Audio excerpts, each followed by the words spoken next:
Alors moi, faire l'école à la maison, pas possible, je pourrais jamais faire ça. Vous avez déjà dit ça? Ouais, bah là, pas le choix. Tout le monde s'y met. Depuis une semaine, la France entière a dû s'y coller. Alors si vous trouvez ça difficile ou que vous vous sentez un peu perdu, eh ben ne quittez pas parce que je vais vous expliquer comment faire.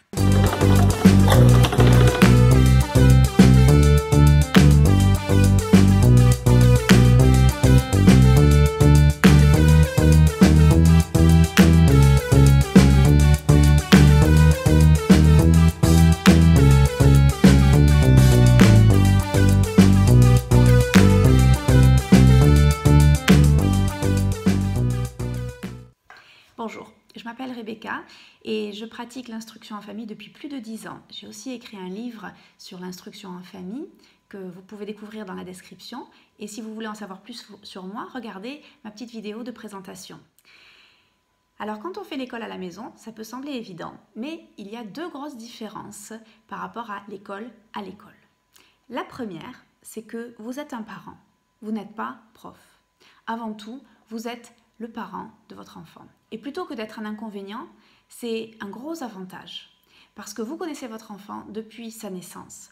Vous le connaissez bien mieux qu'un prof qui doit gérer un groupe d'enfants et qui ne les connaît pas au jour le jour depuis leur plus jeune âge. La qualité de la relation affective entre la personne qui enseigne et la personne qui apprend est absolument primordiale pour l'apprentissage. Je ne sais pas si vous avez remarqué, quand on pose la question à des collégiens sur les matières qu'ils affectionnent particulièrement à l'école, ils vont parler pas davantage des profs qu'ils apprécient ou non, et c'est ça qui va influencer les matières qu'ils aiment ou pas. Et vous, en tant que parent, vous avez cet énorme avantage d'avoir une relation privilégiée avec votre enfant qui peut faciliter l'apprentissage.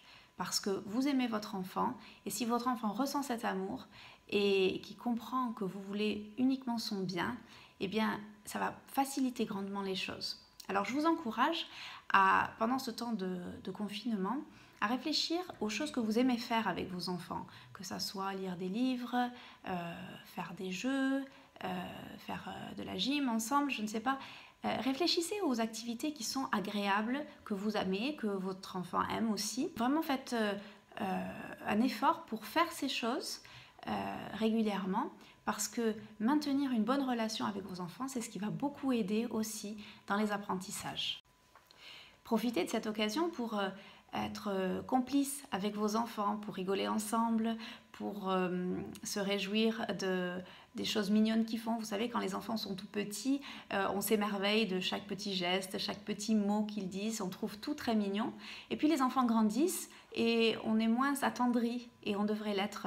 On devrait montrer à nos enfants qu'on les apprécie sincèrement et qu'on les aime. Et puis c'est ça qui va les encourager aussi à avancer, à progresser et avoir envie d'apprendre davantage. La seconde différence entre l'école à la maison et l'école à l'école paraît tout aussi évidente. C'est qu'à la maison, on est à la maison, ce n'est pas l'école.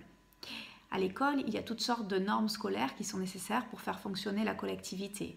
Il faut lever la main, on ne peut pas aller aux toilettes n'importe quand on veut, on doit rester assis à un bureau pour travailler, etc. Et on a des horaires à respecter, et ainsi de suite. À la maison, on est en famille. On ne fonctionne pas du tout de la même façon. Qu'est-ce que cela veut dire? Cela veut dire que la maison, ça doit être un lieu où l'enfant se sent chez lui, où il se sent en sécurité, où il se sent aimé, où il est heureux d'être. Normalement, c'est le cas. Et ça ne doit pas changer parce que tout d'un coup, on fait l'école à la maison. Je vais parler dans une autre vidéo de façon qu'on peut aménager et adapter son lieu de vie pour faciliter les apprentissages et stimuler la curiosité et la découverte. Mais pour l'instant, retenez ceci. N'essayez pas d'imiter l'école à la maison. Ce sera frustrant pour vous et pour votre enfant si vous essayez de le faire. Alors pour vous qui faites l'école à la maison de façon imposée par l'épidémie du coronavirus, vous n'êtes pas laissé tout seul. Je sais que l'Éducation nationale, les enseignants de vos enfants vous transmettent le travail qu'ils ont à faire chaque jour.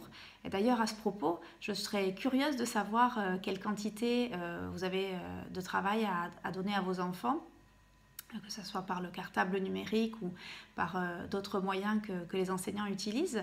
Mettez-les dans les commentaires, ça m'intéresserait de savoir à quoi ça ressemble pour vous, parce que c'est vrai que moi j'ai une entière liberté pédagogique avec mes enfants, donc l'organisation est un peu différente.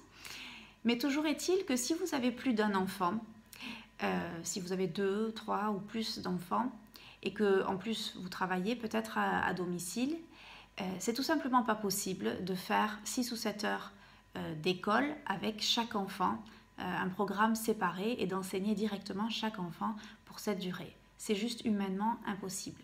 Alors, qu'est-ce qu'on va faire? Il va falloir apprendre à se concentrer sur l'essentiel et laisser tomber le reste. N'oubliez pas que les enseignants ont toute une classe à enseigner. Ils ont des enfants de différents niveaux, avec différents styles d'apprentissage, et ils essaient de s'adapter au mieux à tous ces enfants. Quand vous avez un enfant à enseigner, eh bien, vous pouvez s'adapter simplement à lui et pas nécessairement faire tout le travail que toute une classe fait toute la journée.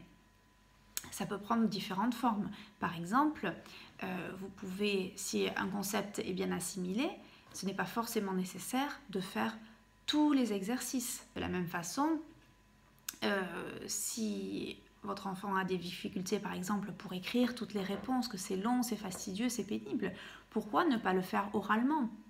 À l'école, c'est obligé de donner des réponses écrites parce que l'enseignant ne peut pas s'adresser individuellement à chaque enfant pour avoir les réponses orales.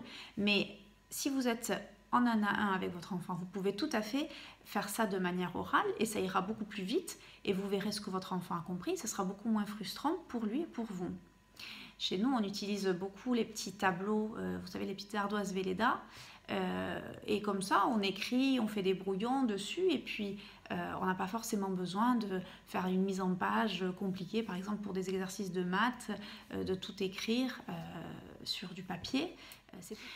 Une autre chose que vous pouvez faire, c'est de réfléchir à ce que votre enfant est capable de faire tout seul et à ce pourquoi il a besoin d'aide, ce pourquoi il a besoin d'explications. Alors je vous invite à faire un tableau et d'un côté marquer ce que votre enfant est capable de faire tout seul. Et de l'autre côté, vous notez là où il y aura besoin d'un enseignement direct, d'explications. Et en faisant ce tableau, vous aurez une idée beaucoup plus claire de comment vous pouvez organiser votre temps avec votre enfant. Chez nous, j'aime bien faire une liste des choses que les enfants doivent faire chaque jour. Alors ça inclut aussi bien des choses plutôt éducatives que des choses de la vie courante, se brosser les dents, faire son lit, des choses comme ça. Mais comme ça, les enfants ont une trame et ils savent qu'ils doivent faire toutes les choses qui sont sur cette liste. Et ce sont des choses qu'ils sont en mesure de faire tout seuls. Dans ma prochaine vidéo, j'irai beaucoup plus en détail par rapport à la gestion du temps, avec plein d'autres idées. Mais pour l'instant, retenez cela.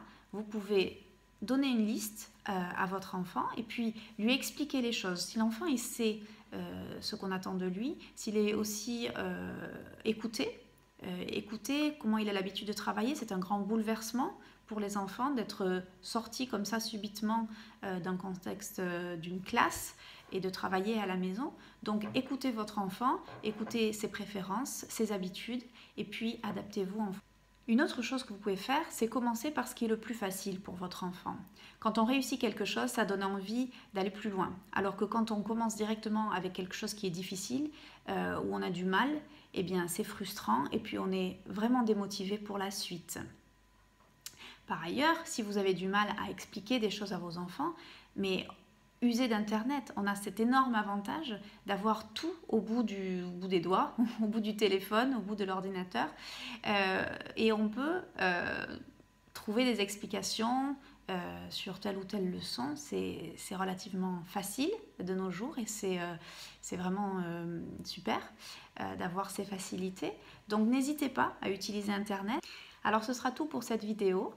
J'espère qu'elle vous a plu, qu'elle vous a donné quelques idées, qu'elle vous a fait réfléchir peut-être.